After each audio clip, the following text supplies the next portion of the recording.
Hello, everybody, and welcome to a conversation with Kristen Neveu. Hello, Kristen. Hey, Lisa. Thank you so much for making time. I know you're busy in the studio and working, and we just really appreciate that artists are allowing us into their studios and into their homes via Zoom, which is so weird. Of course, yeah. Thanks for setting these up. I think they're great.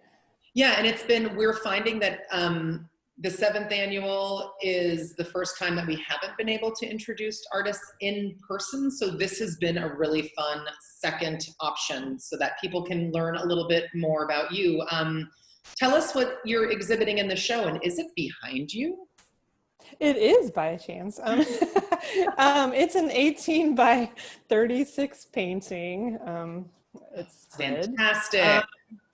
Yeah, it's on canvas. It's titled Geranium, which is just my love of nature and geraniums. And what I've been doing throughout this whole quarantine is just making 18 by 36 size paintings and just throwing out what I want to paint and then seeing what happens and then subtracting and adding. And I've been kind of on a goal of one every 2 weeks. I've been just doing it in the evenings. Why 18 by 36? Why are you? I don't know. Like I kind of wanted to go bigger, but I also didn't want to be stuck with huge canvases. Like it's a good size for me to purchase and to stretch or to transport in my car, and it's not too stressful for me. And if it doesn't, it's flexible, I guess. And are you increasing the size of your mark making, or are you maintaining that small mark making? I guess it kind of depends. Like I have others back here, but like I use mixed media. I have watercolor, oil pastel, colored pencils, pencil, acrylic, and I kind of tend to start from one side or the bottom and kind of flow up and around. And then sometimes it's just like the whole thing is covered. I need to subtract because it's like just my whole thoughts and stresses are all on one piece of canvas and it's too much. So then I kind of find a pattern by subtracting some of the marks that I've made. And I feel like this one is a little bit, I want to show you, but I don't know if I can. Did I lose you? Do you see me? You're good. I can still see you. Okay. So like, this is like a little bit more colorful and they are pretty tiny, but then like this one's a little bit bigger maybe.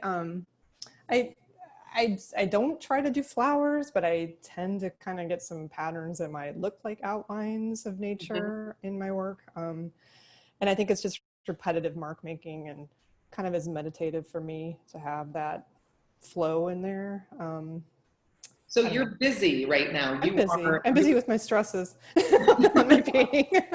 And I work off my kitchen. So I'm like here in the back of my kitchen. So it's kind of we're all at home. My daughter's at home. My husband's at home. And then I've been working over here on my day job over here at my desk over here. So it's kind of, I like it. And yet it's also a lot in one location sometimes, but. Yeah, but it sounds like you're busy. You've got yourself on a schedule. Is that different than your normal, like what's the difference about your practice since sheltering?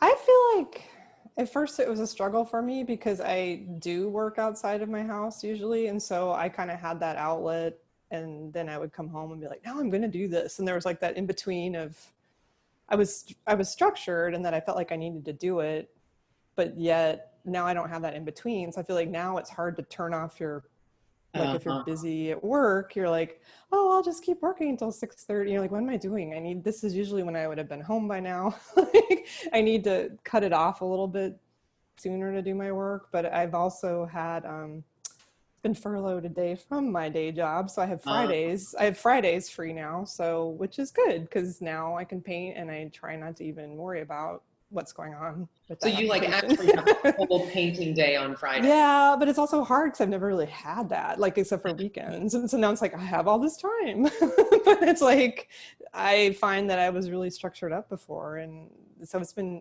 working with that and not trying to, forget that I'm structured, but yet have the flexibility and yet know that everything is in one location right now and to make those boundaries a little bit more. Productive. I like it. I like that you're busy and you're working. What do you miss the humans? Is the lack of going to work and seeing other people great because you love the break, or has it just been awful? Well, at first, I do tend to work at my job. I miss some of the people I work with, but I'm online a lot for meetings anyway, because we have other offices and I tend to work with people. My team is on the East Coast so that I work with. And so, yeah, so I was already on remotely, but yet I miss the person I used to sit by when you go get coffee. Like I miss like some office chatting, but I don't really know if it's worth going back and getting my temperature, you know, like is it worth doing all that? Like, and we're still closed, like they're not open in that office or anytime soon, I don't think. So I think they're waiting more till the fall to see what happens. So you miss small parts of it, but like not all of it. It's not debilitating. Talk a little bit about how you became an artist. What is your background that led you all the way to now? Well, I've always been sort of, I don't want to sound like a born artist, but like I've always been creative. I was raised in a musical family though. My parents are both music majors. They made me play all sorts of instruments. I was talented, although I didn't really practice that much. I was good in music and didn't like performing. And so in high school, sometime like senior year, I was like, I am not going to college for this and I don't want to teach music. So I ended up going into communications, your catch-all liberal arts major back then, thinking I was going to go into advertising or something.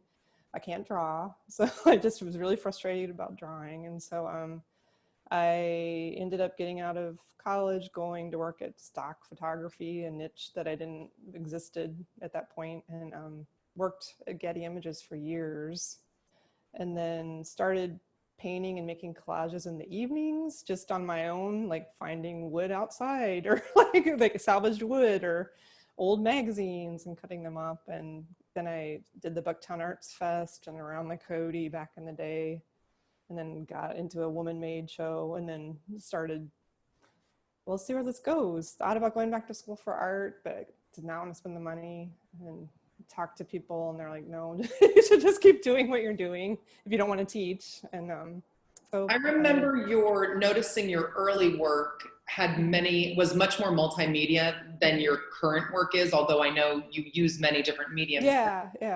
Have you totally moved away from incorporating imagery and collage elements? Well, I kind of went back and forth a lot for a time, but then I am kind of away from it now. I like the freedom of just not having to cut out stuff and paste, and I'm not super exact, and I just like, for now, I like just throwing it out there. And a lot of my magazines tend to be vintage, and I just felt like they were I got to the point where I was like, I feel like I've done this already. I don't know if I need to keep doing vintage cars and vintage. I like them, but like I just don't. I feel like it's time and you to move might on. go back to them, but yeah, this new pivot, I really like that you're just there's just painting on. Yeah, thank you. Thanks. I do too.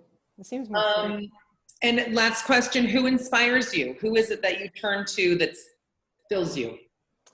I mean, it's interesting. I like a lot of art. I feel like I do need to study more because I don't actually know too many artists that I love their work. Like I love Klimt. I love all the basic. I like like I mentioned a couple other artists I think to you, but I mean, I like the everydayness of anybody who practices art, and it seems so generic, but like I like musicians, I like artists, I like, you know, people who have other jobs and they do this all the time because they have to do it, you know, and they just have it in their blood to be able to do it. And I do feel like I need to study up and decide who I really like, this is who I inspire to be, but I don't really have that person. Yeah, we have a conversation with watercolor artist Peter Yabaklov. He was saying that he is totally inspired, exactly what you just said, by people who have to do it. No matter what the creative art is, it's just so inspiring, to see people who just